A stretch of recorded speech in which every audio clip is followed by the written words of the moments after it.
So ilang klaseng tao yung nakikinig? Anong klase? Okay? Yan. 4 na klase ng listeners. 4 na klase. Yung una, wayside listener. Ito yung mga umattend naman ng Bible study, umattend din ng Sunday service, pero walang nangyayari sa buhay. Bakit? Bakit? Anong ginagawa nila? Basahin nyo. Distracted, not focused, tulog. Tingnan mo yung katabi mo. Tulog.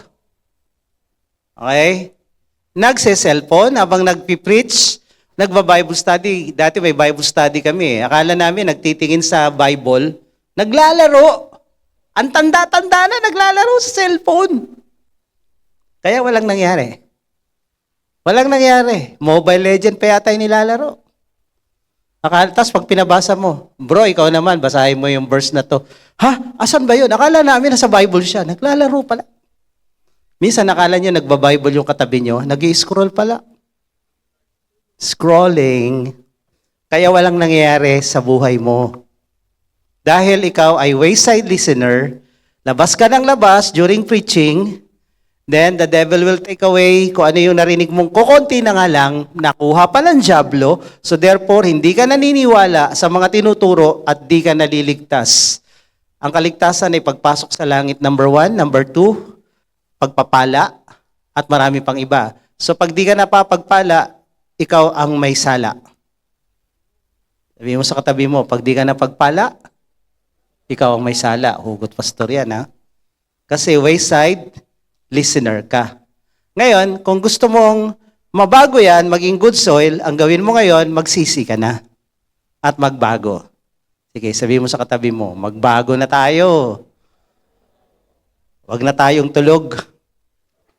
Huwag na tayong nagsiselfone habang nakikinig. Okay? Huwag labas ng labas. Pangalawa, the Rocky Heart listener. Itong klaseng tao na to, saglit lang may nangyari. Dahil nung narinig niya yung salita ng Diyos, nag-Bible study siya, umattend ng Sunday service, lalo na kung first time, wow, ang galing, oh, ang ganda, blessed na blessed ako. Pero ang sabi dito sa Bible, nung inaral natin, itong klaseng taong ito, hindi nag-ugat yung salita ng Diyos sa buhay niya, mabilis maniwala, mabilis din mawala. Hindi nagpapatuloy ito sa Panginoon dahil mababaw. May kilala ba kayong gano'n na wala na ngayon dito? Mababaw? Huwag niyo na babanggitin pangalan, ha? Tuwan-tuwa siya. Blessed na blessed. Gusto niya siya yung una sa lahat ng mga bagay-bagay patungkol kay Lord. Siya yung una, pero siya rin yung unang nawala. And then, thorny hearts, listener. Ito medyo tumagal-tagal. Minsan umaabot ng 6 months to 1 year, pero sa dulo nawawala din. Bakit? Anong ginagawa nito, itong taong ito? Biglang nagkaroon ng maraming kontrata. Pinagpala. O ng problema sa pera. O nagkaroon ng mga bagay-bagay na ika-enjoy niya.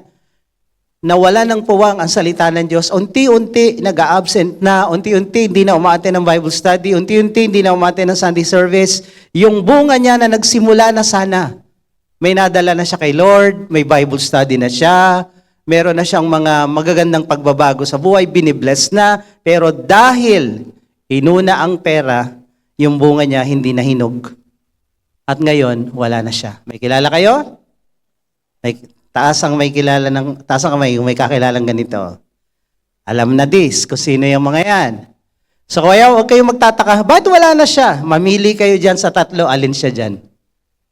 Okay? Kaya nga, lagi naming kinukulit, gawin nyo to. Magbasa kayo ng Bible, ipamuhay nyo, mag-pray kayo, umattend kayo, yung mga spiritual disciplines, gawin nyo dahil pwede kang mawala. Papunta ka na ng langit, naudlot pa, tinapay na, naging bato pa, langit na, naging impyerno pa. Sayang naman. So, yung pang-4, ito yung nananatili hanggang wakas. Tingnan niyo yung development, walang nangyari, saglit lang may nangyari, medyo tumagal, eto nanatili hanggang wakas. Ito yung nagpapatuloy ng ilang taon hanggang dumating si Kristo, nandyan pa rin. At ang sabi dito, namumunga ng marami, iniingatan ng salita ng Diyos sa kanyang puso. Minsan may mga struggle, minsan may mga laban, pero hindi sumusuko. Sino yan? Gusto ganun? Taas ang kamay. Okay? So ito dapat tayo. Dito tayo sa pang-apat. Ngayon ang tanong, asan ka ngayon? Asan ka ngayon? Sabihin pang-apat pero lagi kang wala ha. O pang-apat ako pero nag-scroll ka pang-apat, ay nasa 1 ka. So ikaw ay nasa 1, ikaw ay nasa 2, ikaw ay nasa 3, repent. Repent means change.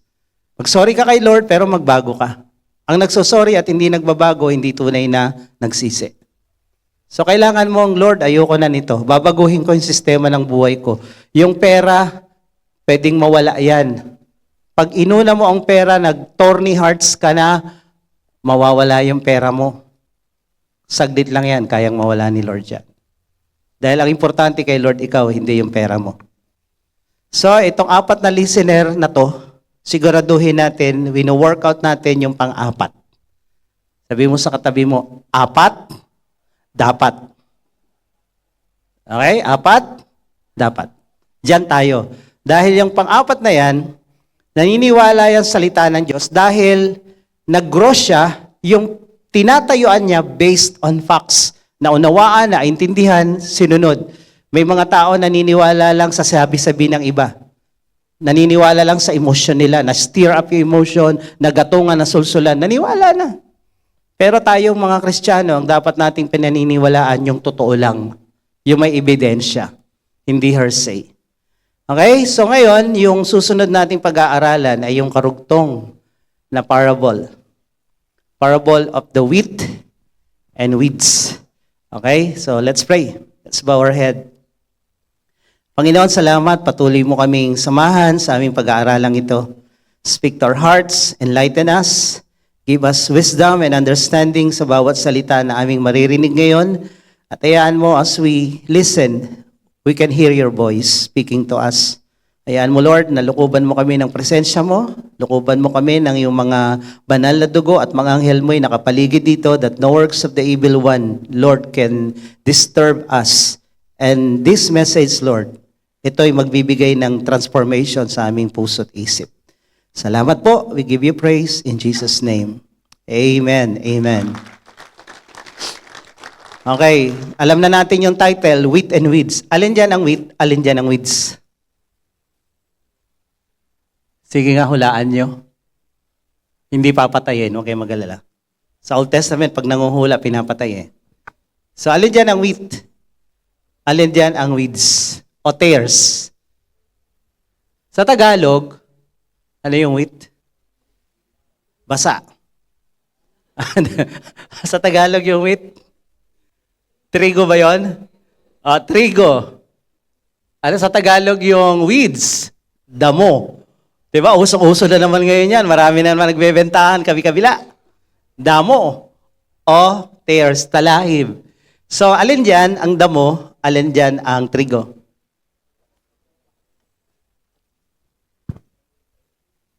So, nahirapan tayo. Okay, para maintindihan natin at malaman natin, basahin natin ang kwento. Okay? Sabi dito ni Jesus sa verse 24 to 30. Nagkwento uli siya ng isang parable. Another parable before them saying, the kingdom of heaven may be compared to a man who sowed good seed in his field. But while his men were sleeping, his enemy came and sowed weeds among the wheat and went away. So may nagtanim ng wheat sa kanyang taniman, sa kanyang tawag nito, sa atin pala yan eh, witan, okay, witan. And then, nung natulog na nung gabi, meron din nagtanim ng tares. So when the plants came up and bore grain, nang tumubo na to at namunga na, bungahan na, o nagkaroon na ng mga dahon, then the weeds appeared also. Nakita ng mga servants, master of the house came and said to him, Master, did you not sow good seed in your field? How then does it have weeds? Di ba ang tinanim mo lang mga wheat? Bakit may weeds din? So, sabi dito, he said to them, an enemy has done this. Ang kalaban natin ang gumawa niyan. So the servant said to him, then do you want us to go and gather them? Gusto mo tanggalin namin yung mga weeds na yan, yung mga damo na yan? But he said, no, lest in gathering the weeds, you root up the wheat along with them. Pag binunot nyo yan, madadamay ang mga wheat. Mamamatay din sila. So let both grow together until the harvest. Hayaan nyo lumaki. May tamang oras, may tamang panahon. Pag tama na yung panahon, tatanggalin natin yung mga yan. And the harvest time, I will tell you, the reapers gather the weeds first and bind them in bundles to be burned, but gather the wheat into my barn. So, lumipas ang ilang minuto, oras siguro, umalis na yung mga tao. He left the crowds and went into the house. Pumasok si Jesus sa bahay. Lumapit yung 12 at nagtanong, Lord, pwede bang paki-explain? Please explain to us, ano ang meaning ng parable of the weeds of the field? He answered, the one who sows the good seed is the Son of Man. Ang nagtanim ng mabuting binhi, yung wheat na yon na tinutukoy, ay ang anak ng tao. The field is the world, and the good seed is the sons of the kingdom. The weeds are the sons of the evil. Lahat ng gumagamit ng damo ay demonyo. Mga adik. And the enemy who sowed them is the devil. O di ba? Demonyo. So, ang sabi niya rito, yung karugtong, the harvest is the end of the age.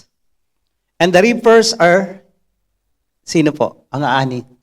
Mga anghel.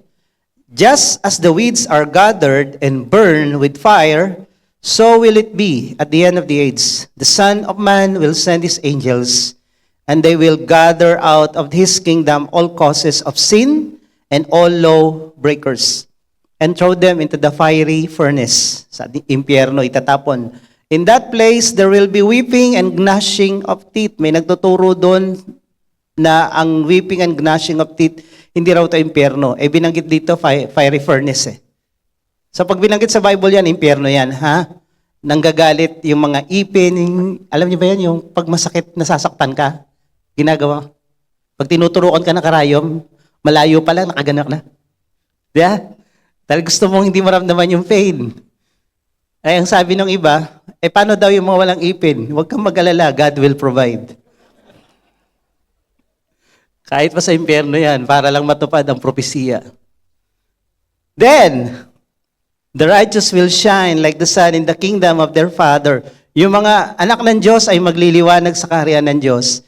He who has ears, let him hear.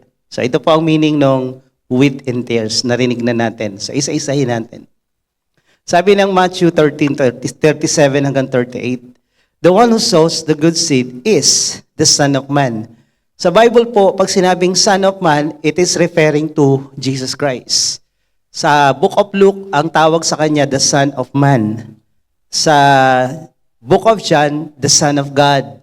Okay? So, ang Bible, Matthew, Mark, Luke, and John, merong representation about Jesus Christ.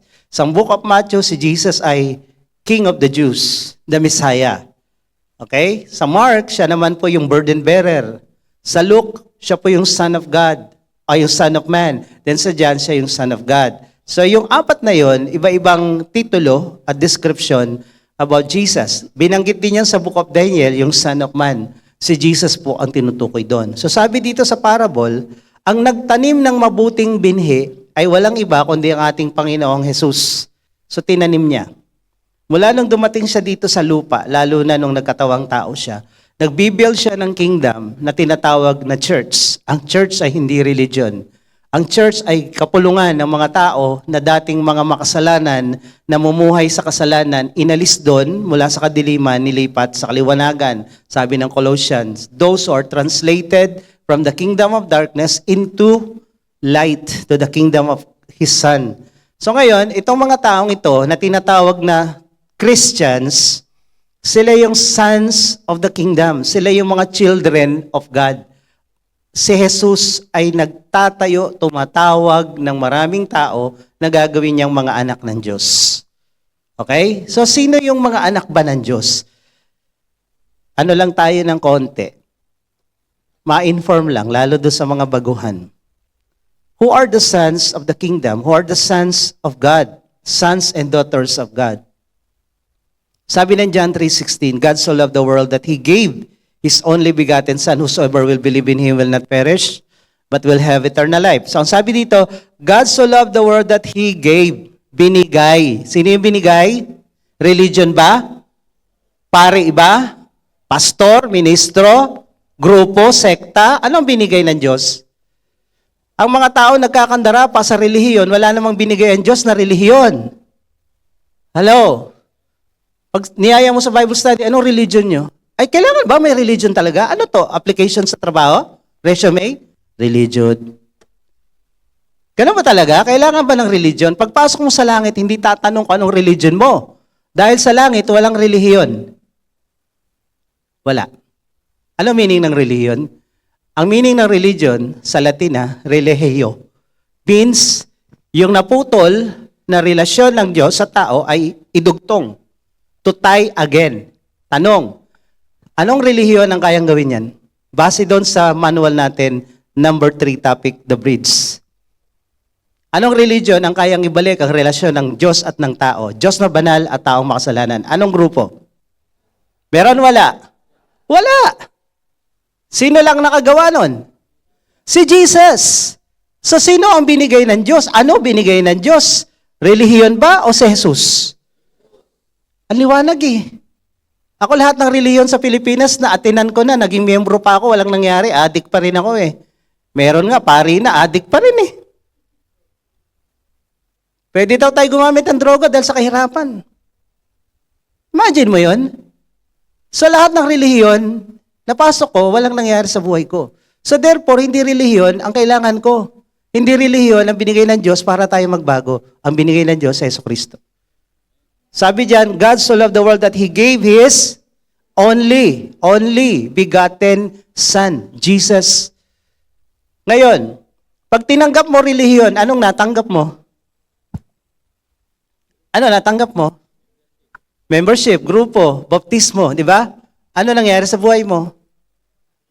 Ha? May nagbago? Nabago lang, panlabas. Kung ikaw magpapamiyembro sa relihiyon na bawal ang maikli ang buhok, yun, nabago yung buhok mo. Bawal alahas, yun, nabago yung panlabas mo. Pero utak mo, puso mo, hindi nagbabago. Ang kaya lang magbago niyan, si Kristo lang. Wala nang iba. So, ang binigay ng Diyos, yung kanyang anak, si Jesus. At ang sabi ng John 1:12, to all who did receive Him, sabi dun sa verse 11, pumunta si Jesus sa kanyang bayan, sa Israel. Okay? Pero hindi siya tinanggap. Dahil ang sabi ng mga kapitbahay, kilala ka namin eh. Anak ka ng karpintero eh. Kapatid mo si Santiago. Kapatid mo si Jude. Kapatid mo tong mga babaeng ito, nakasakasama namin. So paano kaming maniniwala sa iyo na anak ka ng Diyos, anak ka ni Maria at saka ni Jose? So hindi siya tinanggap. Pero ang sabi dito sa verse 12, pero kung sino mang tumanggap sa binigay ng Diyos, sa Jesus na yan, sila ay binigyan ng karapatang maging mga anak ng Diyos. Sila nga ay yung naniwala, nanampalataya sa kanyang pangalan. They believe, they accept. Accept, believe, confess. ABC, di ba? So itong mga nag-ABC na tong totoo sa puso nila, tinanggap si Jesus, binigay, tinanggap. Nanampalataya, they believe in His name. Pinaniwalaan yung kanyang pangalan. Sila'y naging mga anak ng Diyos. Sila'y pinanganak hindi sa kagustuhan ng tao o ng laman, sila'y pinanganak ayon sa kalooban ng Diyos. Ito yung tinatawag na spiritual revert o born again. So ito yun. So, sino ngayon ang mga sons of the kingdom? Yung tumanggap, nanampalataya kay Jesus, hindi sa relihiyon. Maliwanag po ba? Lahat ng relihiyon sa lihan mo, walang mangyayari sa iyo. Ganyan ka pa rin. Dahil walang relihiyon na kayang magbago ng tao. Walang relihiyon na kayang magligtas. Tama ang pangalan ng relihiyon, i-connect ang tao sa Diyos, kaso hindi nila kaya yon. Si Kristo lang ang may kaya nun. Dahil si Jesus lang ang daan, ang katotohanan, ang buhay, walang makakaparoon sa Ama sa langit kung hindi kay Jesus dadaan.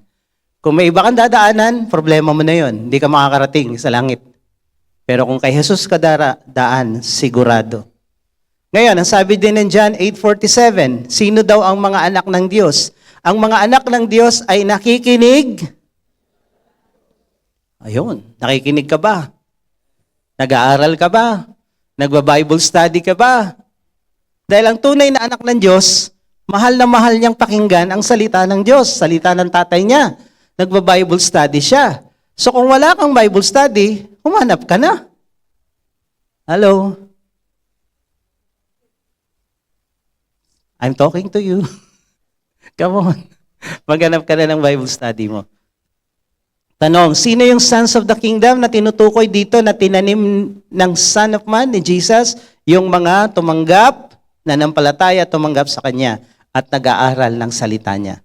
So marami pa, pero ito lang muna. So ngayon, yun naman, bad seed. Sabi dito, ang bad seeds o yung weeds ay anak ng... Huwag kang titingin sa katabi mo pag sinabi mo yung dulo. Anak ng Diablo. Okay? Sila yung mga anak ng Diablo. The devil sows them around the world. Sabi dito kanina, ang field is yung mundo. Yung tinaniman, ito yung buong mundo. So, itong mga anak ng Diablong ito, nandiyan sila sa kapaligiran, sa buong mundo nakakalat. Madali lang naman malaman na andyan ang mga anak ng Diablo eh. Sa Antipolo lang, araw-araw o every week, nasa balita tayo. Sikat tayo lagi, di ba? Kung hindi may na-aksidente, may binaril, may pinatay. Ngayon, hindi lang Antipolo, Rizal na. So, Rizal na. O, doon sa tinirahan namin, sa gitnang bayan, o, inagawan ng anong motor yon, yung magandang motor? Aerox. O, binaril pa. O, Alphamart, lahat ng Alphamart dito sa Rizal. So, kung saan maraming krimen, maraming demonyo. Hello?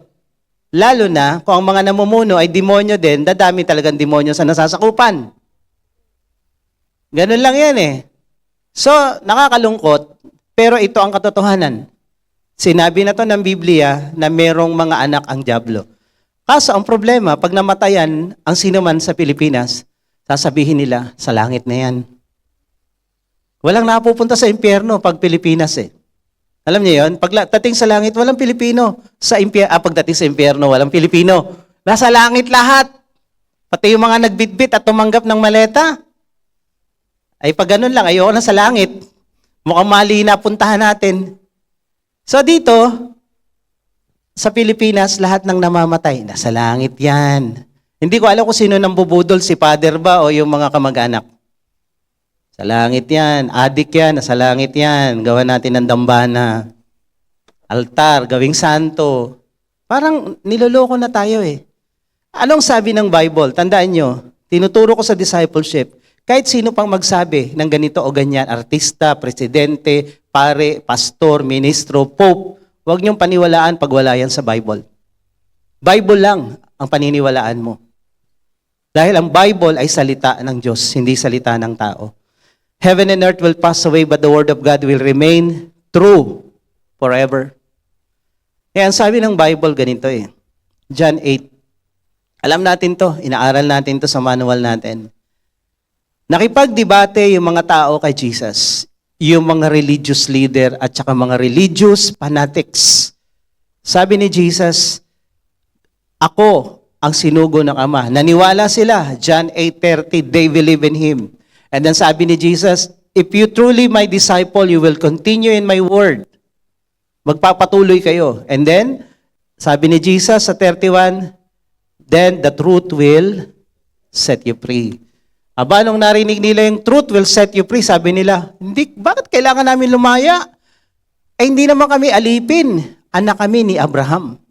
So, sabi nila, anak kami ni Abraham. Nagkaroon na ng debate. Sabi ni Jesus, kung anak kayo ni Abraham, nananampalataya si Abraham sa akin, pero sumunod, inalay yung anak niya. Dapat ganun din kayo. Ang bawi naman sila. Hindi, anak kami ng Diyos. Anak kami ng Diyos, kaya hindi namin kailangang lumaya.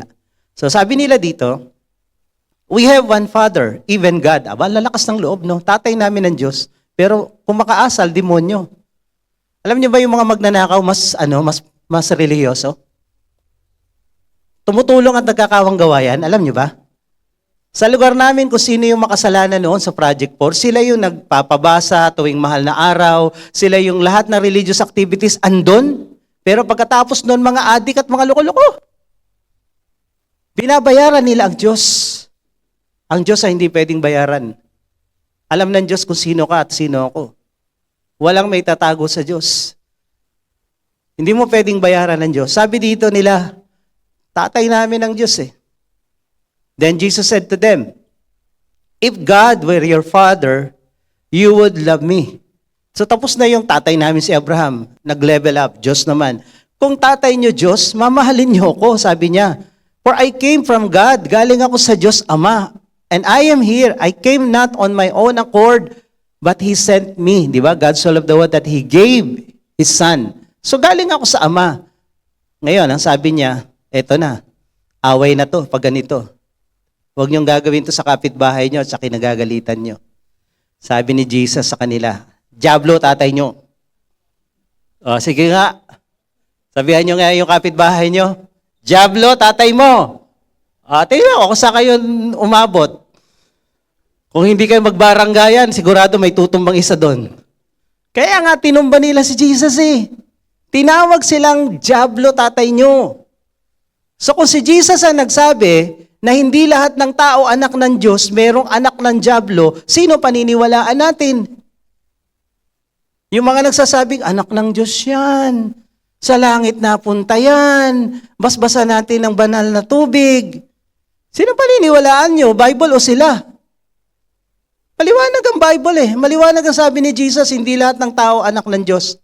Merong anak ang Diablo. Hello? Ang tumanggap kay Jesus, naging anak ng Diyos. Sino tumanggap kay Jesus dito? Be sure ha, be sure. Tingnan katabi nyo. Bakit di nakataas ang kamay niyan? So, your father, the devil, and your will is to do your father's desires. Yung gusto nyong gawin, yan yung gustong gawin ng demonyo eh. Magnakaw, pumatay, mangulimbat. Di ba? Manira, magsinungaling. He was a murderer from the beginning. And does not stand in the truth. Ang nakakalungkot sa buong mundo, mula sa Pilipinas hanggang sa buong mundo, even Iran, nagbabayad sila ng media para ibahin ang storya. Alam niyo kung magkano ang bayaran sa mga ganyan? Yung mga political mercenary, magkano laman ng isang maleta? Sige, tansyahin nyo nga. Ilan? Kung tigwa 1,000 yan. 50? 150? Pilipinas lang yan ha. Ang bayaran sa international mas mahal. Ang international politics mahal ang bayad. Nung pinatay si Bin Laden, ang usapan, mamili ka, Ferrari o Lamborghini. Ibigay mo lang yung ng ipin, DNA at kung saan nakatira yung doktor. Yun lang. So ang mahal ng bayaran dito sa political arena ng buong mundo. Sa Pilipinas nga lang, ganun ang bayaran eh. Lalo sa buong mundo.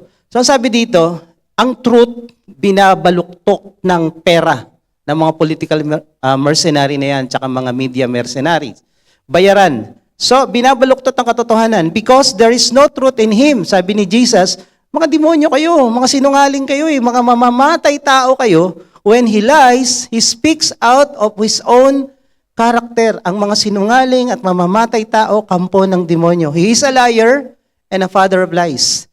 Don't ever believe yung mga taong nagsinungaling na ilang ulit, lalo na ang niloko nila ay mamamayang Pilipino. Never, never, never. Dahil alam mo na, demonyo to.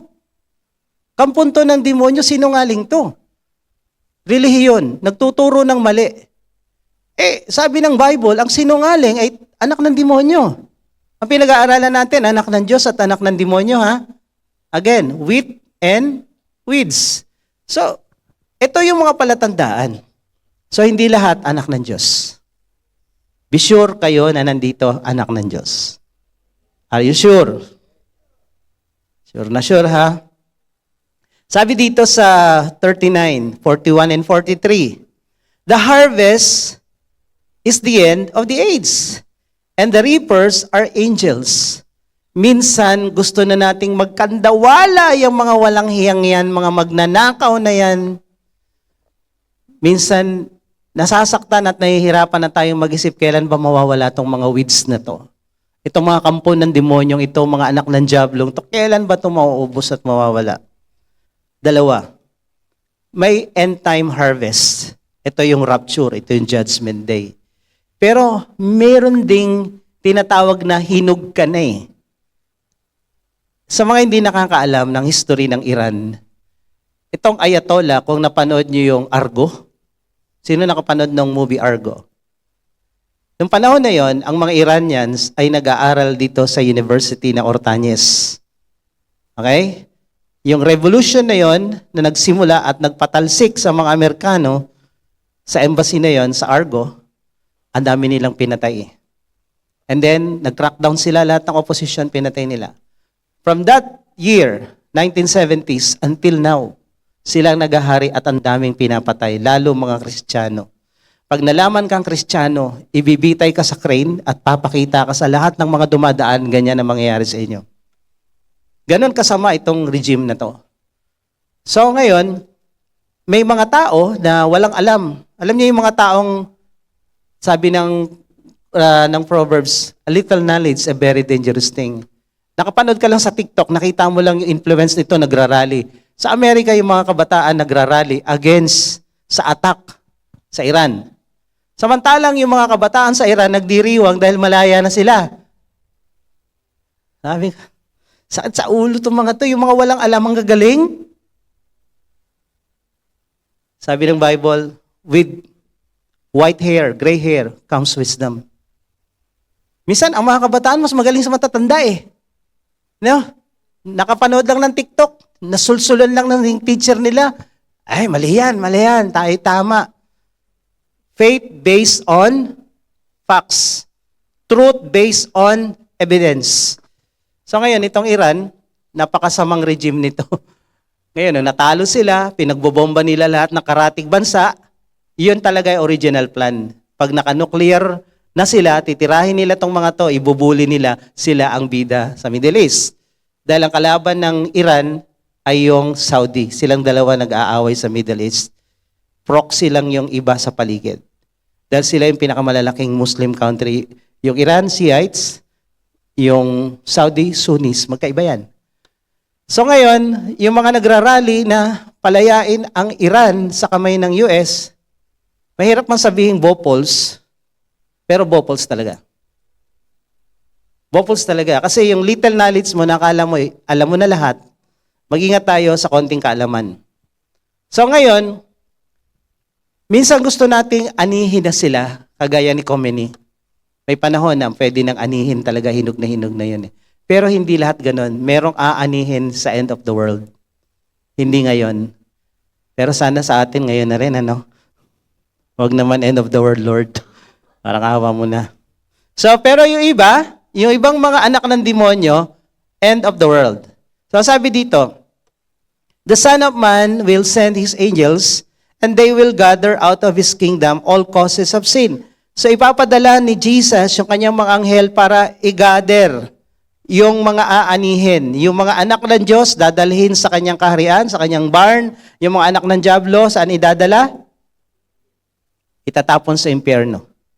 And then, the righteous will shine like the sun in the kingdom of their Father. So itong tinutukoy na to about sa pag-gather ng wheat at ng weeds ay end times.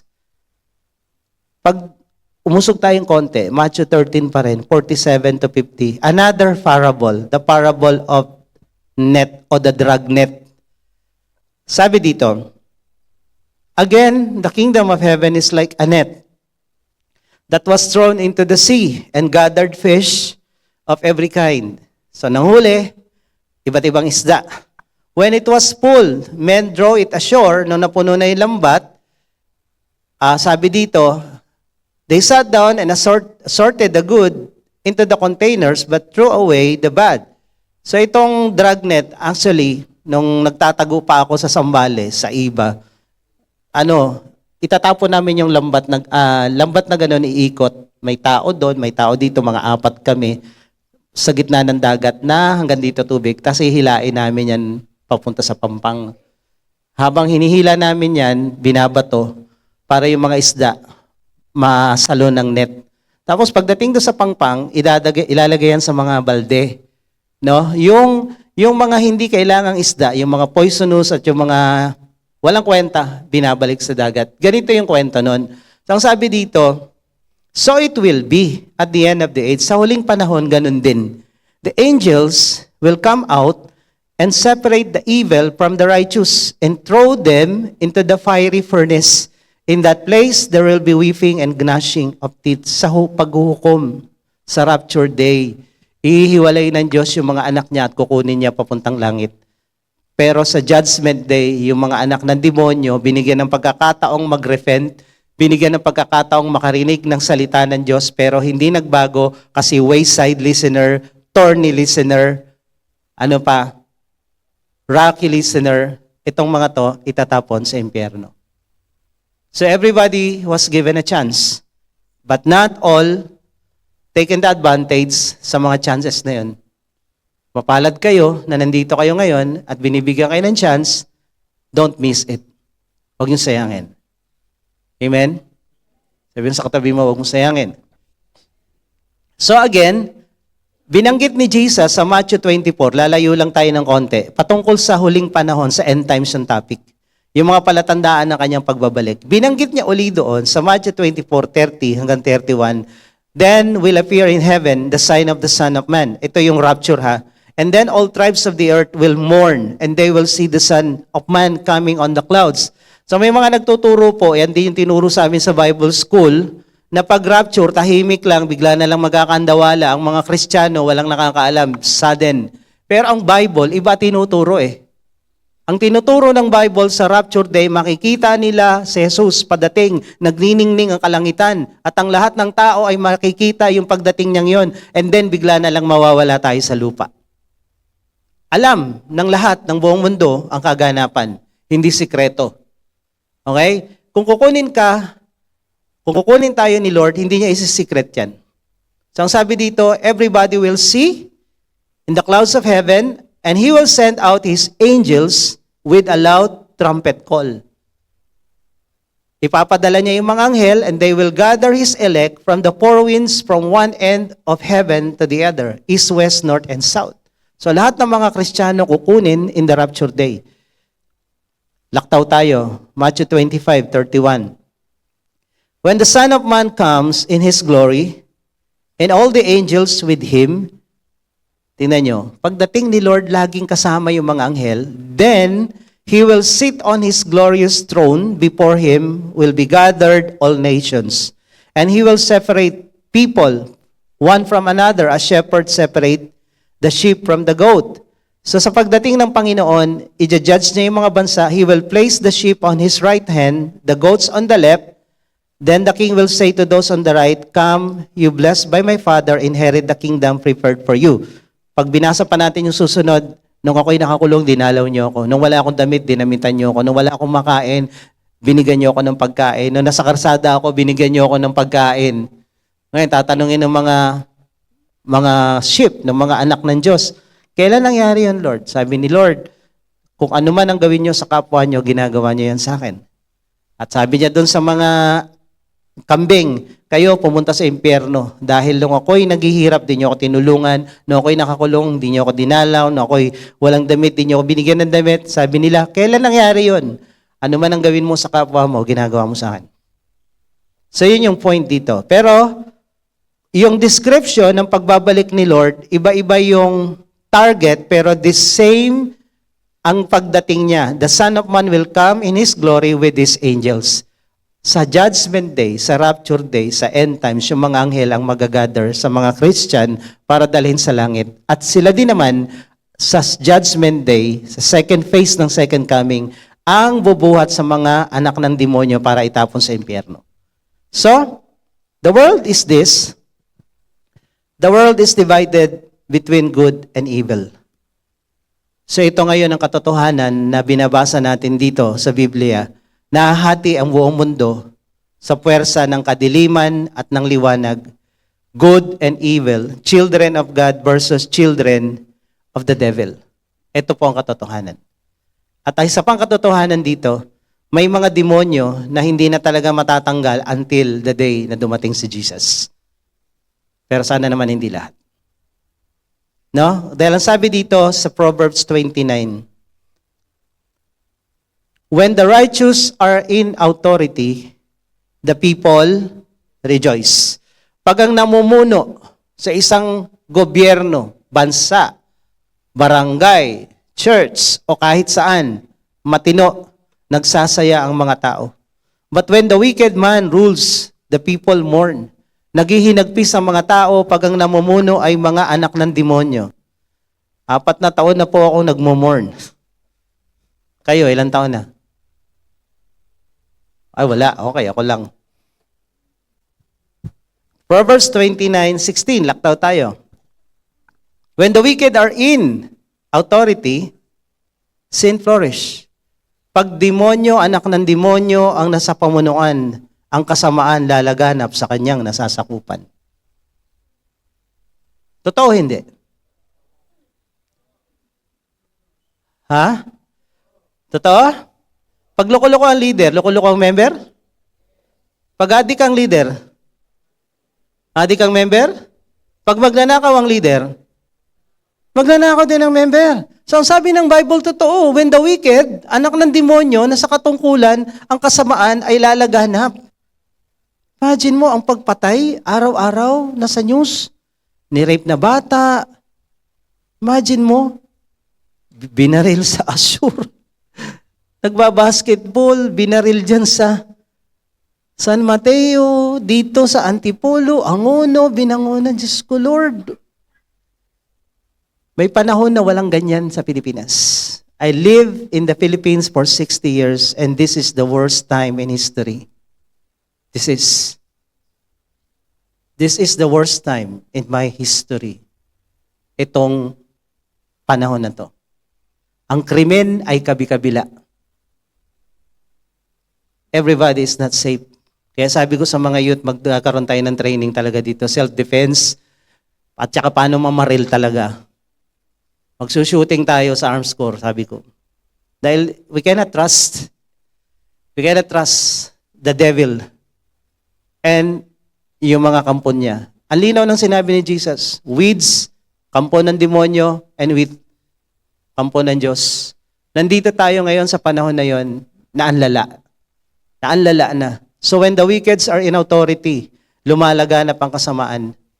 So, kailangan ma-identify natin sino ang nasa kabutihan, sino ang nasa kasamaan. Dahil pag lito ka, pati sa politika, malilito ka, sino bang mabuti? Mabuti to eh. Eh teka lang, una, ganito ang basehan. Anak ba ng Diyos yan o hindi? Sino ang anak ng Diyos?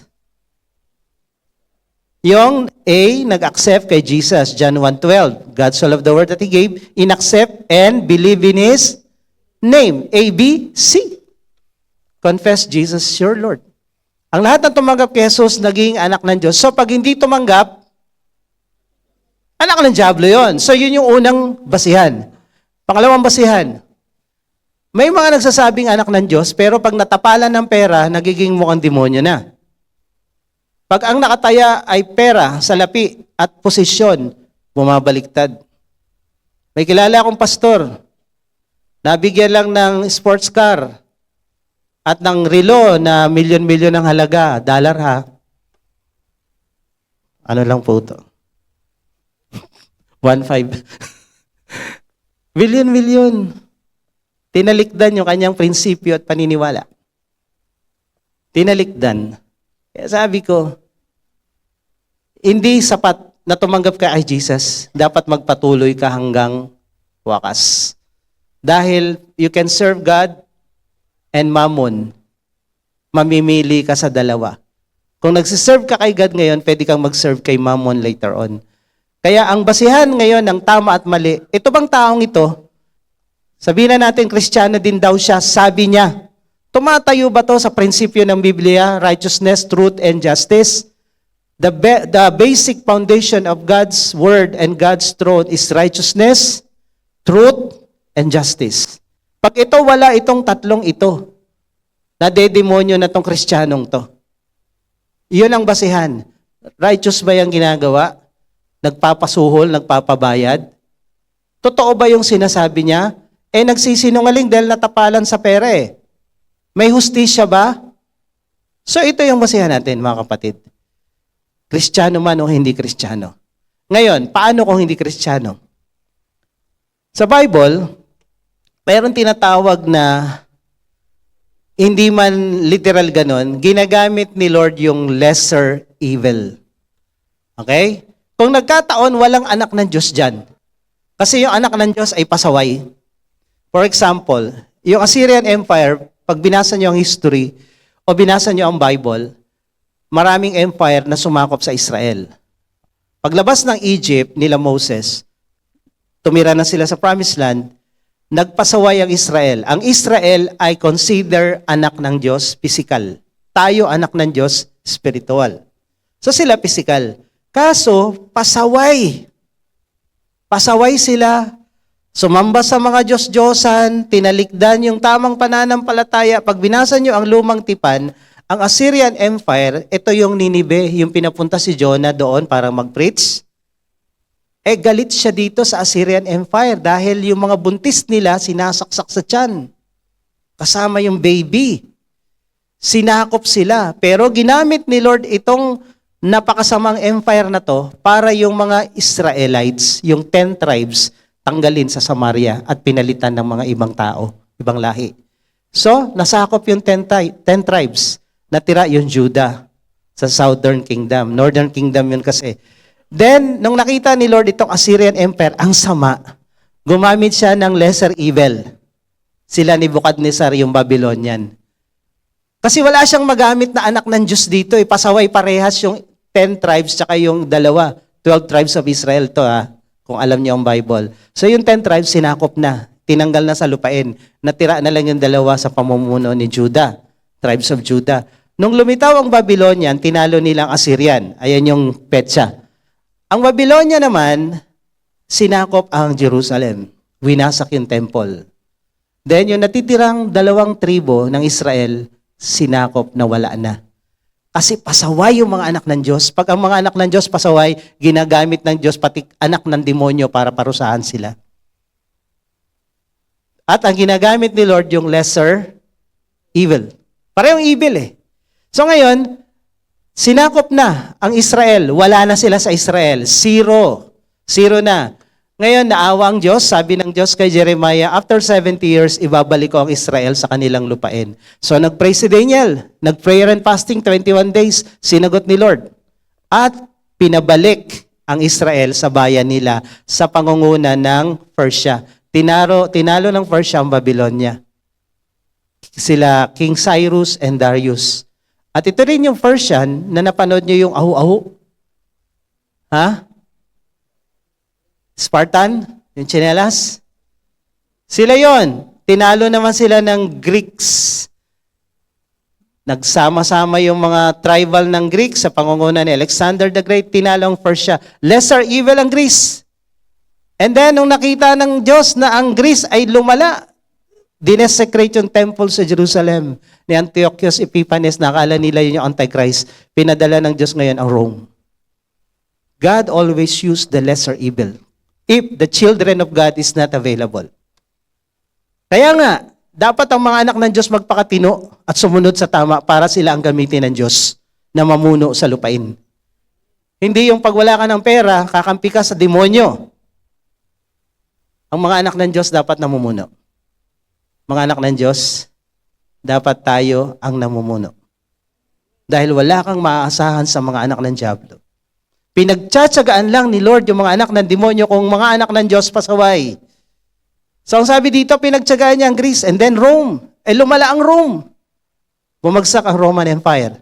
Ngayon, nakikita nyo yung labanan ng USA, Israel, war against Iran. Sasabihin na iba ang Israel ay ganyan-ganyan.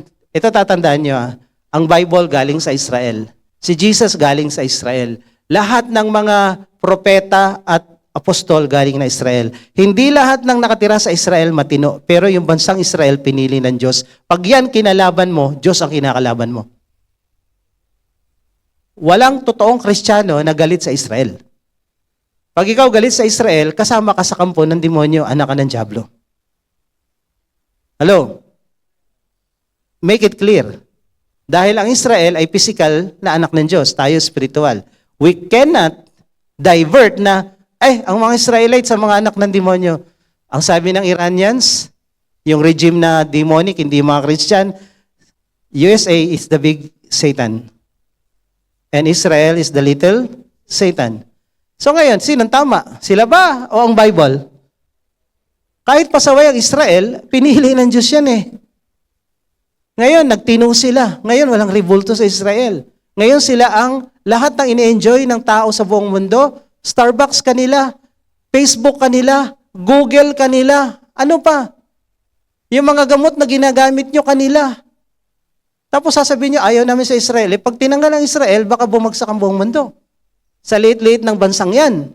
Pero yung mga invention nila at development ay matindi. Imagine nyo, nagpunta kami doon, yung mangga nila ganito kataas, pero ang bunga hitik. Gaganunin mo lang, oh.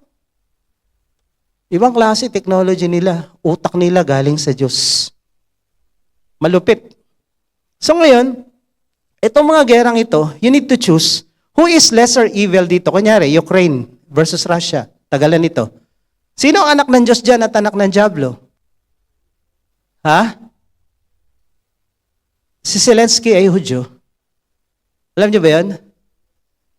Zelensky ay Hudyo. Never touch a Jew. Sabi ni Jesus, don't touch my people.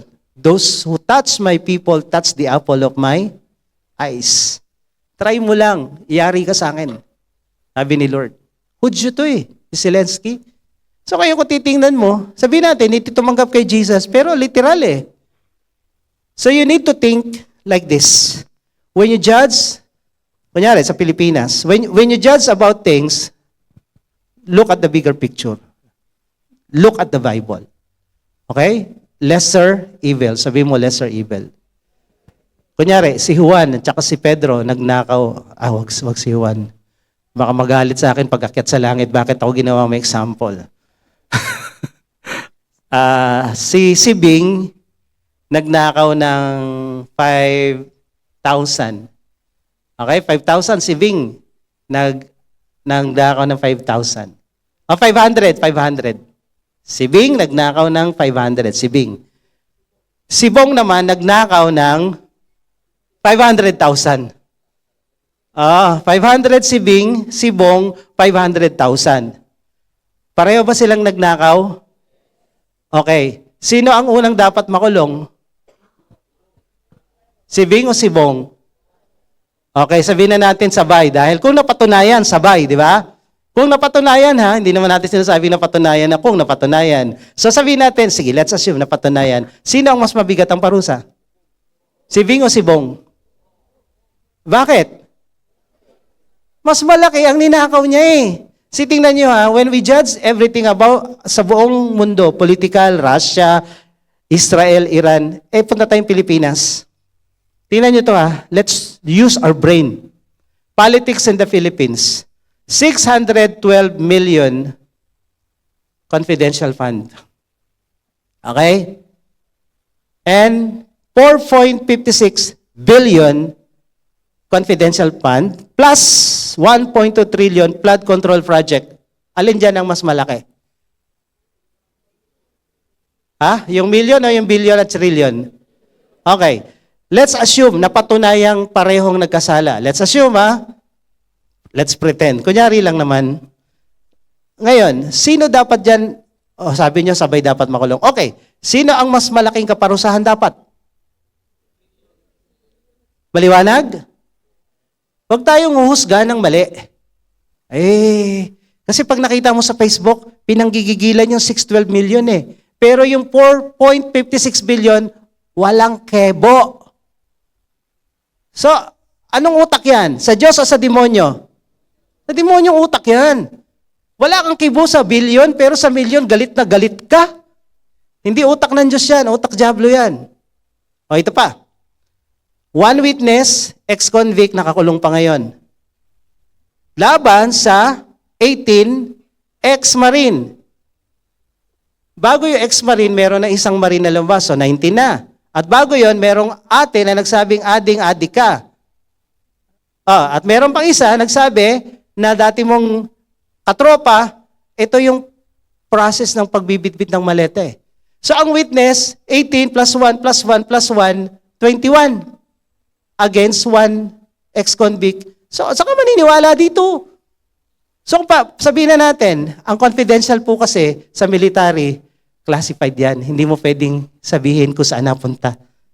At kung sasabihin mo man yung pangalan, alias, kung alam nyo ha, at kung titingin sa dictionary yung confidential, hindi mo pwedeng malaman. Yun talaga yun. So yung 4.56 billion na confidential fund, hindi mo pwedeng malaman kung saan napunta yan. Totoo yun. Ganon din naman yung 6.12 million. Ngayon, kung yan ginamit sa kalokohan at napatunayan, sino dapat ang malaki ang pananagutan? Yung million o yung billion? At kung yung isa, merong isang witness, yung isa naman 21 ang witness. Sa Bible, 2 lang at 3 witness, kulong ka na. Mag-isip tayo ng tama. Biblical. Okay? Huwag tayong nagpapabuyo. Sabi ng teacher ko sabi ng kaibigan ko, yung galit ng iba sa isang tao, huwag kang makigalit. Unless personal mong naranasan. Pag na-personal ka, naranasan mo, then you can stand and say, alam ko kasi yan Pero kung wala kang alam, huwag kang magsalita. Hello? Sabi niya napanood ko sa TikTok Pwede ba? Bible-based tayo. Righteousness, truth, and justice. Ako po, wala akong pinapanigang politicians. Kung ano ang tama na sinasabi ng Bible, doon ako. Kung ano ang totoo. Kaya hindi ako panatiko sa politiko. Kung sino ang tama, susuportahan. Kung sinong mali, kakalabanin ko. Wala akong kinatatakutan. Wala po. Ever since. Hindi nga ako takot sa demonyo sa kanila pa. So kaya yung iba nag-warning, ingat ka. Nag-iingat naman po ako Kaya nga naka-live tayo ngayon See, first, know the Bible, have the mind of God in every situation, and see the bigger picture. And lastly, ito ang pinakamatindi na dapat nating bantayan, hindi yung gobyerno, hindi yung buong mundo, the wheat and the weeds in the church. Okay? Kung akala natin yung mga anak ng demonyo, nasa mundo lang, nasa politika lang, meron din sa church. Kanina, tinanong ko kayo, alin dyan ang wheat, alin dyan ang tares? Naguluhan tayo dahil magkamukha talaga sila. Identical na identical ang wheat at ang weeds, lalo na pagbago. So ang sabi ni Jesus, huwag niyong bunutin, hayaan niyong lumago. Ano ang mangyayari pag lumago? Ito ang mangyayari. To identify the wheat from the tares, let them grow. Sabi ni Jesus, wheat have fruit, weed have no fruit. Ang tunay na Kristiyano namumunga. Righteousness, peace and joy, kaluluwa, pagpapala. Nagbabago buhay mo, nakakadala ka ng tao kay Jesus kasi nakita nila yung pagbabago mo, nabibless ka. Pero ang weeds, hindi nagbabago. Kahit anong attend, ang tagal na kasi tulog nga Walang nangyayari, hindi nabibless. Walang nadadala kay Lord. So, pag lumago at tumagal sa church at ganun pa rin, parang hindi to wheat, parang weeds to So, kayo ang makakaalam yan. And then, ang mga wheat, pag tumaas na at namunga, yumuyuko. Habang tumatagal sila, nagiging humble sila. Pero ang mga tares, ang mga weeds, tumatagal, tumatanda sa Panginoon daw, pero diretso pa rin. Hindi marunong yumuko, hindi natatanggalan ng yabang. Ang Kristiyano, totoo, ang wheat, pag tumatagal sa church, nagiging humble. Nawawala ang yabang. Tingnan mo yung katabi mo. Diba? Nawawala yung yabang. Pero pag tumagal na, hindi na walang yabang. Wala na ang pera, yabang pa rin. Ay, naku naman. Weeds. Weeds. Oh, weeds. Pangatlo. Ang wheat, pag namunga, nakakain, ginagawang wheat bread. Okay? Yung kernel niya, white. Pero ang tares, ang weeds, may bunga siya, pero hindi nakakain. Buto lang yon. At pag yung tinry mong kainin, malalason ka. Ang mga tunay na Kristiyano, nagiging nourishment sa iba, blessing. Habang lumalago, lalo silang nakakatuwang tingnan at kasama. Pero yung hindi lumalago ng mga weeds, nakakainis. Nakaka-toxic. Toxic kasama yung bang, pag nakikita mo siya, yung bang napapagod ka. Ito na naman. Lord, kunin mo na. I mean, Lord, mag-judgment day na. Yung mga ganun ba? So, ang tanong, are you wheat or are you weeds? Ha? Hindi ginagawang tinapay ang weeds. Ang wheat ginagawa, nakakakain. Sa lahat ng gustong maging wheat, tayo. Tayo. Mamili kayo. Kayo magdidesisyon yan. Are you wheat or are you weeds? May 3 palatandaan tayo. Namumunga ang wheat. At habang siya'y tumatagal na nag-a-attend, lalo siyang nagiging humble. The more na binibless siya ni Lord, the more siyang nag-humble kay Lord. At ramdam yan ng mga tao sa paligid nila. At yung buhay niya, nagiging blessing sa iba. Nourishment. Nakakatuwa siyang kasama. Pero yung weeds, tagal na, wala pa ring bunga. Tumagal na, pero ang yabang pa rin. Tumagal na, toxic pa rin. Bluetooth mode. Alin ka doon? Alin ka doon? So ikaw lang nakakaalam kung alin ka doon. And I pray, you decide today, Lord, gusto kong maging wheat. Ang mga wheat, sons of the kingdom, anak ng Diyos. Pero yung mga weeds, anak ng diablo yan. Panggulo sa mundo yan. Mamili tayo. Magdesisyon tayo ngayon. Meron po bang first timer ngayon? Nandito? Pwede po bang itaas ang inyong kamay? Wagayway konti. Yung mga ngayon lang naka-attend. Sige po, taas po ang kamay kung meron. Ayan. Welcome po. Thank you for coming. Ayan. Punta po kayo dito sa harap. Pagpe-pray ko kayo. Tapos na po tayo. Closing prayer na lang. I-bless ko lang po kayo. Pagpe-pray ko kayo. Kung may mga kaibigan na nag-invite, samahan niyo po. Kung may mga malapit yan ng mga leaders natin, pakiguide nyo sila. Meron pa po ba? Baba po kayo dito. Tayo kayo at harap kayo sa akin. Dito, ayan. Welcome. Welcome, bro. God bless. Ayan. Meron pa po ba? Ayan, meron pa. Sige po, punta po kayo dito.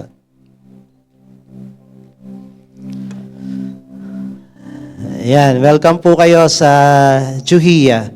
Ang Juhia po is Jesus Our Hope International Assemblies. Kami po ay grupo na walang relihiyong tinataas, walang sektang tinataas, walang pinopromote na religion o sekta. Ang pinopromote po namin si Jesus. Si Jesus na binigay ng Diyos para tayo maligtas. At wala kaming tinuturo dito kundi ang salita ng Diyos, ang Bible. Kung ano man yung narinig nyo, galing lahat yan sa Biblia. Kung ano man yung mga bagay na nabanggit dito, may pruweba na ang Bible nagbaback up sa mga yan. So ngayon, yung ating napakinggan po kanina, katotohanan, 2 lang po ang meron sa mundo, anak ng Diyos at anak ng diablo. Pero lahat ng tao sa mundo, gusto ng Diyos maging anak niya. At paano siya magiging anak? Sabi doon kanina, sa binasa natin, sa John 1:12, ang lahat ng tumanggap kay Jesus, magiging anak ng Diyos. At pag anak tayo ng Diyos, tayo yung wheat. Hindi tayo yung weeds. At pag anak tayo ng Diyos, kung ano man yung darating sa mundong ito, secure tayo, sa langit tayo mapupunta. Gusto niyo po ba? Magpe-pray tayo? Sige, lahat tayo, yumuko at pumikit tayo, mananalangin. And as we bow our head and close our eyes, pwede bang itaas natin yung isang kamay natin sa Diyos? Tanda na, Lord, gusto kitang tanggapin, gusto kong manampalataya sa iyong pangalan para ako maging anak ng Diyos. At sumunod tayo sa panalangin ito. Sabihin niyo, Panginoong Jesus, ako po'y lumalapit sa iyo, nagpapakumbaba. Inaamin ko, ako isang makasalanan at wala akong magagawa para iligtas, para ayusin o baguhin man ang aking sarili. Ngunit Panginoon, nananampalataya din ako, kaya ka namatay sa krus, ay para linisin at tubusin ako sa lahat-lahat ng kasalanan ko. Sa oras pong ito, tinatanggap kita, pinapapasok kita sa aking puso bilang aking Diyos, Panginoon at tagapagligtas ng aking buhay. Salamat po sa pagpapatawad mo at pagliligtas mo na natanggap ko sa oras na ito. Ito po ang aking dalangin sa pangalan ni Jesus. Amen. Ako na lang po magpipray. Pwede nyo na ibaba inyong kamay. Patuloy lang tayong nakayukot, nakapikit. Salamat, Lord, sa mga anak mo na lumapit dito sa harapan. Anak mo na sila ngayon. Yun yung pangako mo na kung sino mang tumanggap sa iyo, bibigyan mo ng karapatan na maging mga anak ng Diyos. Kagaya ng aming inaral, ang mga wheat ay anak ng Diyos at ang mga weeds anak ng demonyo. Hayaan mo ng mga anak mo ay humayo at yung mga anak ng diablo ay gawing anak mo rin. Ipangaral namin ang ebanghelyo mo sa kanila para sila ay maging mga anak din ng Diyos.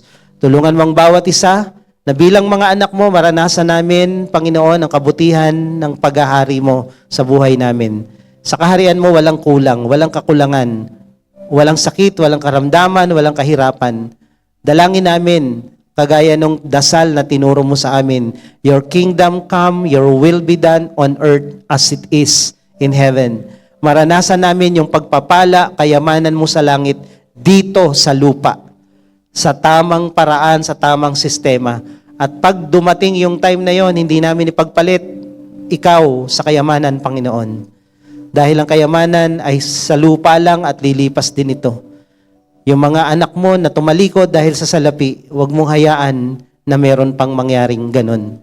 Dalangin namin, Lord, na ang puso namin ay sold out sa iyo at i-bless mo kami dahil doon. Sa buong linggong ito, maranasan namin yung pagpapala mo, yung kabutihan mo, yung kagalingan mo, yung himala mo sa bawat sitwasyon ng buhay na meron kami na nangangailangan ng himala mo. Kaya I pray, Lord, at sa aming pag-uwi na itong naintindihan namin at narinig namin, magbago talaga ng puso at isipan namin, Panginoon. Kaya salamat. We give you praise, Lord. We give you all the glory, honor, and thanks in Jesus' name. Amen and amen. God bless you all.